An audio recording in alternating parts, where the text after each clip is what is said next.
नमस्कार दोस्तों, द्रोड़ा the vision YouTube channel पर आप सभी का स्वागत है। मैं इसके सैनी।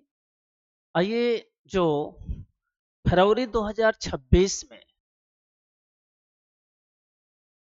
सीटेट का एग्जाम होने वाला है, उसमें सीडीपी के क्वेश्चन कैसे पूछे जाएंगे, ये हमारा क्विक रिवीजन है।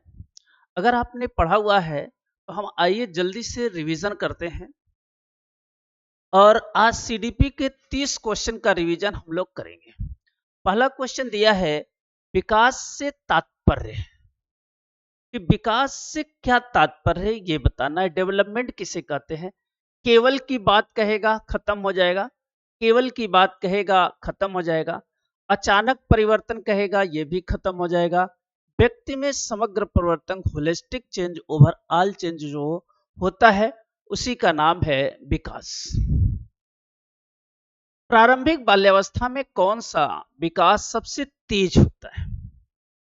बालक जो है प्रारंभिक बाल्यावस्था में है, और इन तीनों चारों विकास में से कौन सा विकास सबसे तेज गति से होता है? भावात्मक, सामाजिक, नैतिक और शारीरिक। उस समय बालक का शारीरिक विकास जो है बहुत तीव्र गति से होता है। ग्रोथ और डेवलपमेंट वाले चैप्टर से ये एक सवाल है, दोनों सवाल है। आगे आगे पियाजे, बिना पियाजे के तो सीटेट अधूरा है। कह रहा है, पियाजे के अनुसार बच्चे सीखते हैं अनुबंध के द्वारा नहीं, ऑब्जर्वेशन के द्वारा जो है। इसको जॉन बंडूरा ने बताया था। जॉन बंडूरा ने बताया था बच्चे जो है क्या करते हैं, ऑब्जर्वेशन के द्वारा सबसे ज्यादा सीखते हैं। पर्यावरण से अंतः क्रिया करके सही, याद करके गलत। अगर पर्यावरण से अंतः क्रिया रहेगा तो पियाजे को लगाया है, और समाज से अंतः क्रिया रहेगा तो इसको वाइगोस्की लगा। अगर समाज से अंतः क्रिया की बात करेगा वाइगोस्की, और पर्यावरण से अंतः क्रिया करेगा पियाजे। दोनों अंतः क्रिया है, तो इस तरह से इसका ऑप्शन हो गया सी। क्वेश्चन नंबर 4, अनुकरण द्वारा सीखने की प्रक्रिया क्या कहलाती है? अनुकरण द्वारा जो बालक सीख रहा है उसकी प्रक्रिया क्या कहलाती है? अनुबंध के द्वारा, सूझबूझ द्वारा। देखो, अनुकरण दिया हुआ है, खुद ही अनुकरण दिया है, तो अनुकरण जो है सीखने के ये देने वाले हैं पी ऑफ स्किनर। ये स्टेटमेंट स्किनर ने कहा था कि बच्चे कैसे सीखते हैं, इमिटेशन के द्वारा सीखते हैं और अनुकरण के द्वारा सीखते हैं। क्वेश्चन नंबर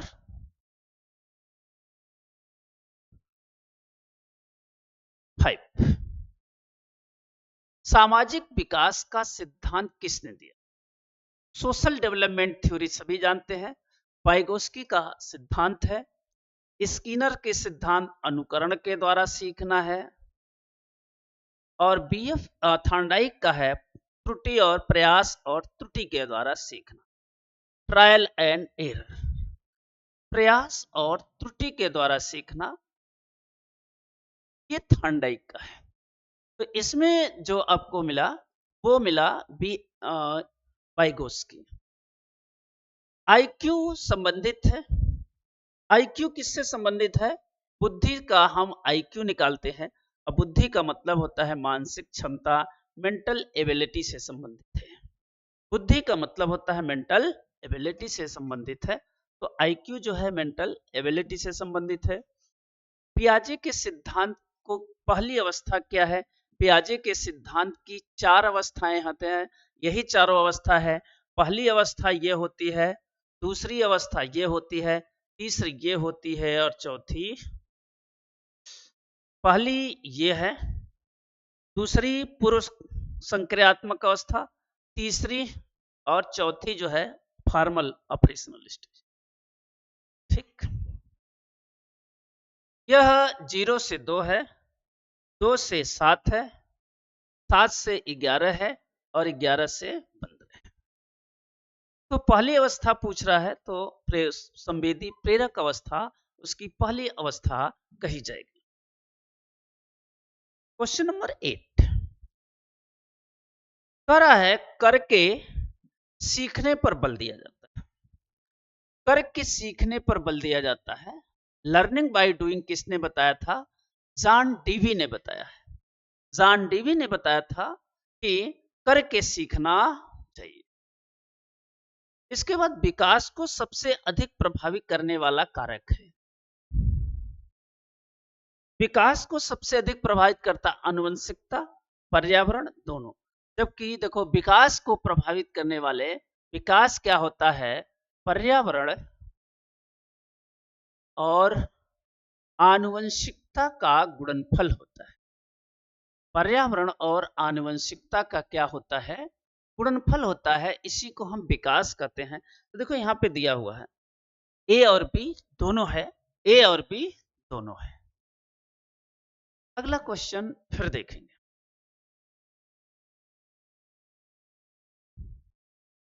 किशोरा अवस्था है।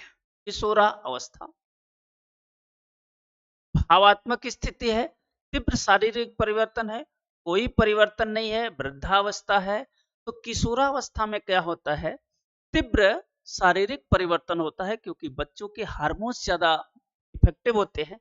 इससे क्या होते हैं? शारीरिक तीव्रता हो जाती है। नैतिक विकास का सिद्धांत किसने दिया है? नैतिक विकास का सिद्धांत जो है कोहलबर्ग की नैतिकता का विकास। संज्ञानात्मक विकास पियाजे का है। सिगमंड फ्रायड ने कहा था कि जो युवा अवस्था है वो विकास और समय की अवस्था है। बंडूरा ने अवलोकन के द्वारा कहा था। इस तरह से नैतिकता का सिद्धांत पूछ रहा है कोहलबर्ग। शिक्षक को बच्चे के साथ व्यवहार करना चाहिए। शिक्षक को बच्चे के साथ कैसा? समानता, समान क्षमता वाले, निष्क्रिय विद्यार्थी वाले व्यक्तियों के रूप में, इंडिविजुअलिस्ट व्यक्तियों के रूप में करना चाहिए। टीचर को जो है बालक का जो व्यवहार करना चाहिए व्यक्तियों के रूप में करना चाहिए। क्वेश्चन नंबर 13 देखते हैं। आत्म जागरूकता संबंधित है। देखो इंटरपर्सनल अंतर व्यक्ति संबंध है। अंतर व्यक्ति में क्या होता है? कोई व्यक्ति है यह दूसरे की भावनाओं को समझ लेता है, दूसरे की भावनाओं को समझता है और उसी के अकॉर्डिंग काम करता है। जैसे क्या होता है? काउंसलर, एडमिनिस्ट्रेशन, प्रशासन, ये सब कहाँ आते हैं? अंतर, इंटर में आते हैं। इंट्रा माने होता है दूसरों, दूसरों की व्यक्ति की भाषा को समझकर अपने अकॉर्डिंग उसे कहना अंतरा व्यक्ति। जैसे होता है दार्शनिक, फिलासफर जितने होते हैं, स्पिरिचुअल लीडर, आध्यात्मिक नेता, आध्यात्मिक नेता। आध्यात्मिक नेता जब गुरु जी के पास जाएंगे, बाबा जी के पास जाएंगे, तो क्या कहेगा? वो आपकी बात को समझ लेता, जान लेता है कि इसको ये दिक्कत है, तो उसी के अकॉर्डिंग आपको बताएगा। ये होता है स्पिरिचुअल लीडर। तो यहाँ पे जो आएगा कि आत्म जागरूकता संबंधित है किससे? इंट्रापर्सनल, अंतरवैयक्तिक संबंध से है, इंट्रापर्सनल स्किल से है। देने वाले ये चारों किसने दिया है? हार्वर्ड गार्डनर का यह बहुबुद्धि सिद्धांत है। ये जो दिया गया है ये किसने दिया था? ये हार्वर्ड गार्डनर का बहुबुद्धि सिद्धांत। बहुबुद्धि सिद्धांत हार्वर्ड गार्डनर का है, जिन्होंने पहले 7 प्रकार की बुद्धि दी, फिर 1 प्रकार की बुद्धि और जोड़ी, फिर 1 प्रकार की बुद्धि और जी जोड़ी। टोटल कितने प्रकार की बुद्धि दिया है? 9 प्रकार की बुद्धि दिया है। ये स्थानिक बुद्धि है। और इसके बाद जो बुद्धि दिया है उन्होंने वो एग्जिस्टेंस, एग्जिस्टेंस वाली बुद्धि लास्ट बुद्धि है। तो हार्वर्ड गार्डनर का बहुबुद्धि सिद्धांत इंट्रापर्सनल स्किल से। खेल विधि, खेल विधि सबसे उपयुक्त होती है एडल्ट के लिए, किशोरों के लिए। खेल विधि सबसे अधिक किसके लिए है? बच्चों के लिए है। बच्चों को खेल विधि से सिखाना। भावात्मक विकास सहायक है, समायोजन में है, संघर्ष में, कन्फ्लिक्ट में नहीं, असफलता में नहीं, पनिशमेंट में नहीं। जो भावात्मक विकास है किससे है? एडजस्टमेंट से है, समायोजन से है। किसी भी समाज में, किसी भी परिवेश में जल्दी से उसके अकॉर्डिंग ढल जाना क्या कहलाता है? समायोजन कहलाता है, एडजस्टमेंट कहलाता है। वृद्धि की विशेषता नहीं है। जो वृद्धि है इसकी कौन सी विशेषता नहीं पूछा हुआ है। वृद्धि मात्रात्मक नहीं है, मापनीय नहीं है, सतत नहीं है, गुणात्मक नहीं। वृद्धि की कौन सी विशेषता नहीं है ये पूछा हुआ। तो वृद्धि की कौन सी विशेषता नहीं है? गुणात्मक विशेषता नहीं है। ये किसकी विशेषता है? ये विकास की विशेषता है। यह विकास की विशेषता है। मात्रात्मक वृद्धि की विशेषता है, मापनीय है, सतत है, सब कुछ है। लेकिन गुणात्मक जो है ये विकास का है, ये वृद्धि का नहीं है। क्वेश्चन नंबर 17, बुद्धि है। बुद्धि कैसा है? याद करना है, पर्यावरण से समायोजन है, धारा प्रवाह से बोलना है, तेजी से बोलने की बात करते हैं, तेज लिखना है, सब गलत हो जाएगा। पर्यावरण के साथ जो है एडजस्टमेंट है, समायोजन है। तो क्वेश्चन नंबर 17 का बी। क्वेश्चन नंबर 18, अधिगम वक्र दर्शाता है। अधिगम वक्र क्या होता है? लर्निंग और उसके परफॉर्मेंस, सीखना और उसके निष्पादन से संबंधित, परफॉर्मेंस से संबंधित, निष्पादन से संबंधित वक्र है, जो कुछ इस तरह से खींचा जाता है। यह परफॉर्मेंस है। इधर लर्निंग एफर्ट लगाते हैं, इधर परफॉर्मेंस, इधर लर्निंग एफर्ट लगाते हैं और इधर परफॉर्मेंस होता है। तो यहां पे लर्निंग एफर्ट और परफॉर्मेंस जीरो है। यहां तक परफॉर्मेंस हुआ, लर्निंग जीरो हुआ। फिर इसके बाद लर्निंग और परफॉर्मेंस धीरे धीरे बढ़ेगा, फिर कम होगा, फिर बढ़ेगा, फिर एक फ्लैट के रूप में दिखाई पड़ता है। इसी को कहते हैं अधिगम वक्र। अधिगम वक्र क्या है? सीखने की प्रगति है, लर्निंग प्रोग्रेस है, और परफॉर्मेंस क्या हो रहा है, इसमें जो खींचा गया एक वक्र है उसे हम कहते हैं अधिगम वक्र। क्वेश्चन नंबर 19, विशेष शिक्षा की आवश्यकता होती है। देखो, प्रतिभाशाली बालक, मंदबुद्धि बालक, दिव्यांग बालक, सभी। देखो, शिक्षा, विशेष शिक्षा की, स्पेशल एजुकेशन की सबको जरूरत होती है। प्रतिभाशाली बालक को भी है, बुद्धि बालक को भी है, और दिव्यांग बालक को भी, सबको जो है स्पेशल एजुकेटर के रूप में आते हैं। बच्चे को समझने का सर्वोत्तम तरीका क्या है? बच्चे को समझने का सर्वोत्तम तरीका क्या है? अवलोकन के द्वारा, सही है। दंड, व्याख्या, परीक्षा, गलत हो जाएगा। बच्चा जो है सबसे ज्यादा हम कैसे सीखेगा? अवलोकन के द्वारा ही हम समझ सकते हैं। प्रेरणा महत्वपूर्ण है। मोटिवेशन, मोटिवेशन किससे होता है? नीड से होता है, जरूरत होती है, आवश्यकता होती है। जरूरत या आवश्यकता से होती है। भय उत्पन्न करना नहीं, सीखने को प्रोत्साहित करना, सही। दंड देना नहीं, सीखने रोकना नहीं। तो प्रेरणा जो है सीखने को क्या करती है? प्रोत्साहित करती है, इंकरेज करती है। तो इसका ऑप्शन आएगा बी। क्वेश्चन नंबर 22,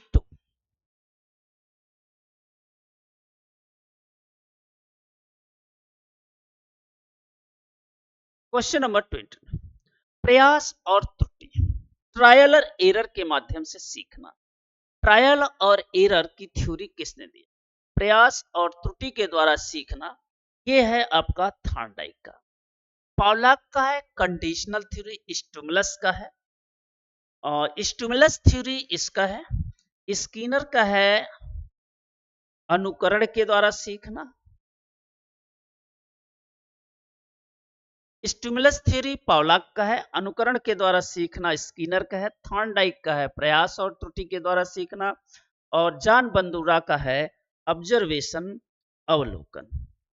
अवलोकन जो है जॉन बंदूरा का है। तो ये चारों थ्योरी इस तरह से है जो आपको अगर प्रयास और त्रुटि पूछ रहा है थॉर्नडाइक लगाना है, अनुकरण पूछेगा स्किनर लगाया है, ऑब्जर्वेशन के द्वारा जॉन बंदूरा है। एल्बर्ट बंदूरा। व्यक्तिगत भिन्नताओं का अर्थ है। व्यक्तिगत भिन्नता का क्या अर्थ है? सभी समान है? नहीं। अगर समान है तो भिन्नता कहां से आई? गलत हो गया। शिक्षार्थियों में अंतर, केवल शारीरिक अंतर, केवल मानसिक अंतर। विद्यार्थियों में अंतर जो आता है वो कह लेते हैं व्यक्तिगत भिन्नता। इसका एक कारण है बुद्धि, बाकी बहुत सारे रीजन है, लेकिन इसका एक रीजन जो है बुद्धि है। 24 समावेशी शिक्षा का क्या अर्थ है? केवल सामान्य बच्चे, केवल दिव्यांग बच्चे। गलत हो गया। सभी बच्चे साथ सीखे, सही होगा। विशेष विद्यालय में सीखे। अगर स्पेशल स्कूल में सीखेंगे तो समावेशी शिक्षा कहां से होगा? समावेशी शिक्षा का मतलब होता समान अवसर देना, सभी बालक को एक समान अवसर देना, चाहे वो नॉर्मल बालक हो या स्पेशल बालक हो, तो समान अवसर देना। क्वेश्चन नंबर 25, बिना पुनर्बलन के अधिगम तेज होता है, अस्थाई होता है, कठिन होता है, असंभव होता है। बिना पुनर्बलन के तेज होगा नहीं, अस्थाई परमानेंट होगा नहीं, कठिन होगा। बिना पुनर्बलन के क्या होता है? शिक्षा या सीखना कठिन होता है। हम बार बार उसको पुनर्बलन देते हैं, रीइंफोर्समेंट करते हैं। रीइंफोर्समेंट करने से बालक सीखता है। क्वेश्चन नंबर 26, कौन सी अवस्था समस्या काल कहलाती है? एडल्ट एज जो होती है, बालक की किशोरावस्था, ये क्या कहलाती है? समस्या काल कहलाती है, क्योंकि इस अवस्था में बालक के पास एनर्जी ज्यादा होती है, ऊर्जा ज्यादा होती है। किशोरावस्था में बालक क्या करता है? एनर्जी ज्यादा होने के कारण जो बालक है इसके बसंत अवस्था भी कहते हैं। यही बालक के सीखने और बिगड़ने का समय है। इसलिए ऐसे समय पर बालक को तो माता पिता का है ध्यान देना चाहिए। गैंग बनाएगा बालक, गिरोह बनाएगा, माता पिता की बात नहीं मानेगा।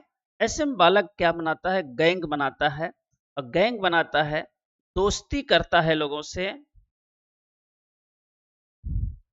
ये सब जो है किशोरावस्था होती है, और ये इसी कारण से होती है कि उसके पास, बालक के पास एनर्जी ज्यादा है। क्वेश्चन नंबर 27, निर्माणवादी दृष्टिकोण। निर्माणवादी दृष्टिकोण में शिक्षक की भूमिका होती है प्राधिकार, अथॉरिटी, फैसिलेटर कहलाता है। इसको पियाजे और वाइगोस्की दोनों की देन है कि अथॉरिटी ये टीचर होता है, ये निर्माणवादी में नहीं होता है। तानाशाह एग्जाम परीक्षा ये टीचर होता है, यह परंपरागत तरीका है। लेकिन निर्माणवादी दृष्टिकोण में जो पियाजे और वाइगोस्की की देन है, उन्होंने कहा था कि वो टीचर क्या करेगा? फैसिलिटेटर होगा, फैसिलिटी का काम करेगा। विकास का सामाजिक कारक है,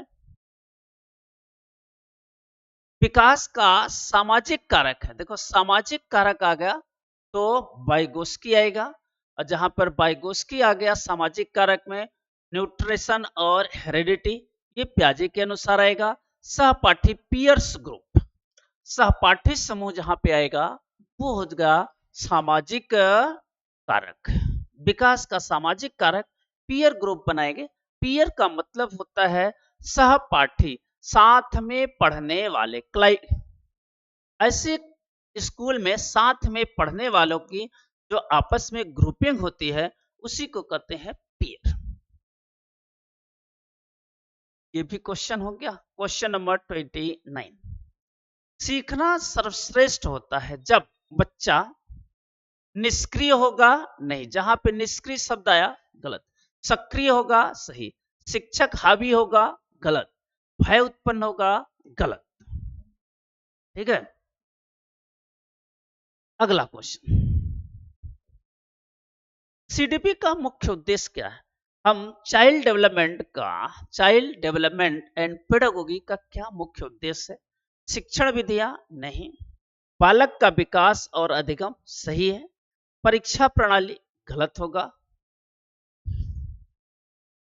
बालक का सीडीपी का मतलब बालक का विकास और उसका अधिगम। इस तरह से हम लोगों ने 30 क्वेश्चन पूरे क्विक रिवीजन किया, जिसमें आप सभी लोग साथ दिए।